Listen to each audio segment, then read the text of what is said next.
What's up, guys? Welcome back to Absolute Nerd Entertainment. My name is Monkey, and just want to give you a quick heads up. We're not going to be covering after every single day of E3 like we did last year. This year, we're just going to do one giant wrap up at the end of the week on Friday. That's going to be our Friday show. So don't worry, we are going to touch on everything, all the highlights of E3, all the trailers and everything. But today I did want to touch on and do a deeper dive into one of the more interesting stories that came out of yesterday's Microsoft conference at E3. Obviously, we got a look into the next generation of Xbox. We don't have an idea of what the name of the Xbox is going to be. Right now, it's just going under the codename Project Scarlett. So they did like this big whole like reveal thing and talked a little bit about it. But honestly, they didn't really give us a whole lot. Most of it was just fluff. They gave us a little bit of information, but not nearly as much as what we got for like PlayStation. Like PlayStation came out and they gave us this whole big like, this is what's confirmed, this is what we're getting and everything. And that was awesome. They did a full-fledged interview. But all we got from Microsoft is just a video of like a bunch of people, I'm assuming, who worked with Microsoft, talking about like what they want this next generation to be and what they're gearing the next generation of Xbox towards. But that's basically it. I mean, the only actual hard information that we got about the next gen Xbox is that it's going to support 8K resolution. There's going to be an SSD. There's going to be a new custom CPU based on the Zen 2 architecture created by the AMD. GDDR6 RAM. They're working. Apparently, they were hyping up like load times and graphics and all that stuff. Basically, like the stuff that people want to hear, but nothing actually new when it comes to next gen stuff. Because if y'all remember, we did a whole video about PlayStation and all their confirmed specs for the PlayStation 5, assuming that's what it's going to be called. We still don't have a name on the PlayStation 5 yet either. But the PlayStation 5, like, they gave us so much more information. Like, they gave us a look into the graphics capabilities. They gave us a look at the CPU, SSD, PSVR hardware, 8K support, ray tracing, audio, so much shit that they just came out and said, yeah, this is what it's going to have. And it's looking to be super, super ambitious. Now, do I think that Xbox is just trying to keep up with PlayStation and, you know, give people that hype? Kind of, yeah, I do, honestly. I mean, I have a feeling that this next gen consoles, they're not going to be a whole lot different between the Xbox and PS5. It's going to be just, you know, a lot of the same. I mean, there's only so much that we can do with the technology that we got. And I don't know how Xbox or PlayStation is really going to give us, you know, something unique between the two. Honestly, I think it's just going to come down to which system you personally like more and what games you enjoy. Honestly, I think that's really going to be, I mean, last year we got a little bit more of a difference because, like, you know, PlayStation wasn't as, you know, on the edge of technology as Xbox was. Xbox, like, they gave us more 4K capabilities with their Xbox One X, I think it was. But that was pretty much it. When it came down to it, like, PlayStation still won the exclusives game. I mean, the only thing that Xbox really had going for them was the better 4K support. But that's pretty much it. They still didn't have any exclusives for like the last like 5 years, and that was kind of disappointing. Over PlayStation had like a ton. I think the reason that Xbox even came out and did this was purely because of PlayStation's interview. Now, I think PlayStation did a really, really good job by pulling out of E3 because now they're not pressured into making this big deal, this big presentation and conference, and basically like rushing shit just to get it out. You know what I mean? Honestly think that's kind of what Xbox did here. They didn't give us a whole lot of information.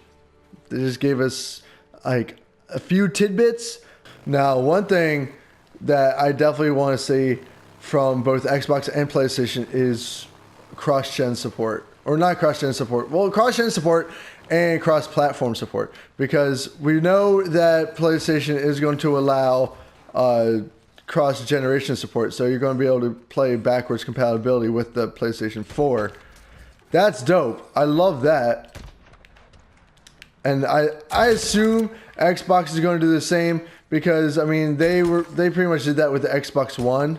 So, I mean, it would just make sense for them to do that with the next Xbox. I don't know what it's actually going to be called, but I don't see why they wouldn't do cross-gen, especially PlayStation's doing it. Of course, I bet they're going to keep on with the backwards compatibility, because if they don't do backwards compatibility for the next Xbox, but they did it for the Xbox One, that just wouldn't make any sense at all.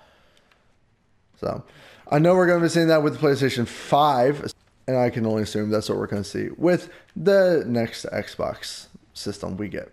More so, Xbox just didn't give us any info about how large the SSD is going to be, any information about the CPU, any actual tech specs, or the cost. We didn't get shit from the whole thing.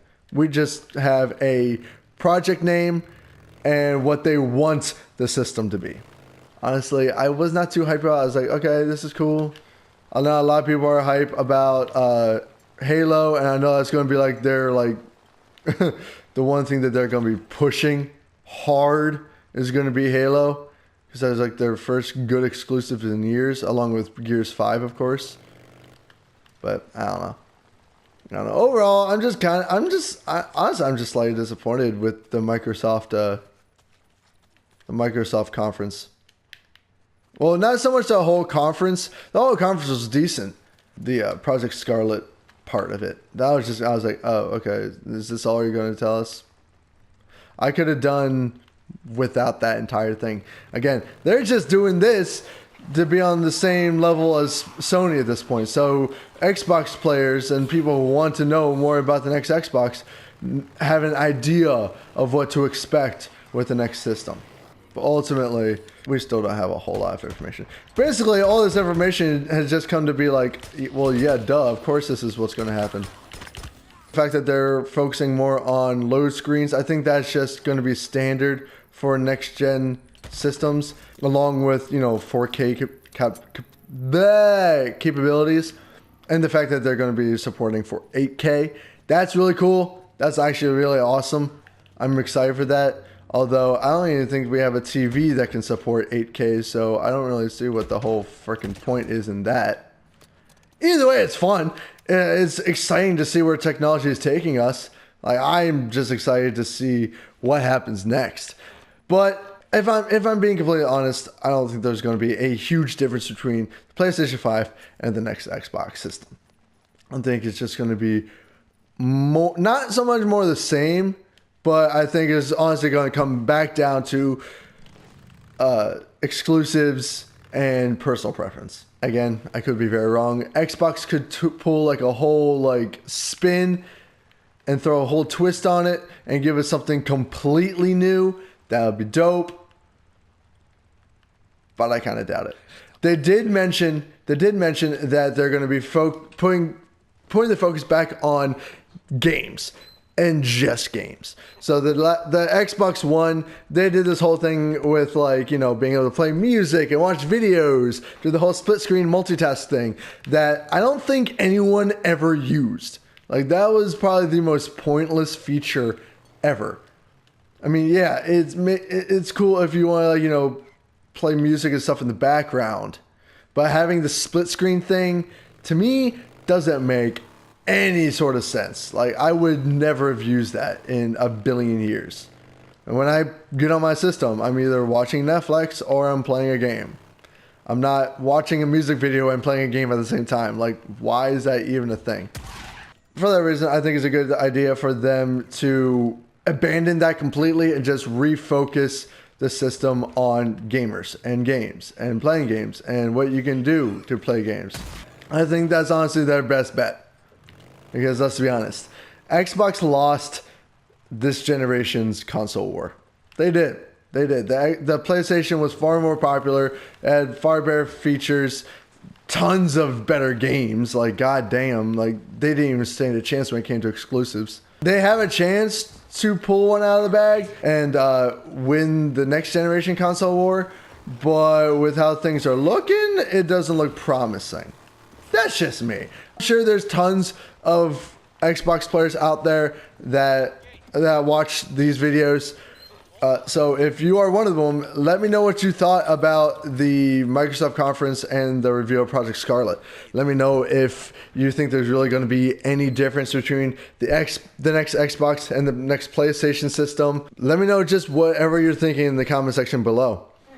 Also, let me know if you're keeping up with E3. Again, we're going to be putting that E3 wrap-up video for our Friday show. So be tuned, look out for that. Probably Wednesday, we're going to be touching on any other the big news that came out this week besides E3, because E3 is kind of stealing the show this week.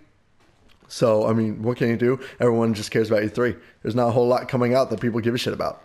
So Wednesday, we'll probably touch on some other stuff, maybe movie and TV stuff. I know there's some things that came out over the weekend that I want to touch on. I'll probably do that on Wednesday. So be on the lookout for that, guys. If you like this video, go ahead and swipe right on that like button. If you're new to the channel, you like what you see here, you're not subscribed yet, do so. Hit that subscribe button, hit that bell so you can notify when we go live, then share our content with your friends so they can keep up to date in everything nerd as well. Guys, thank you so much for watching this video. Stay excellent, and we'll see you in the next dive-in.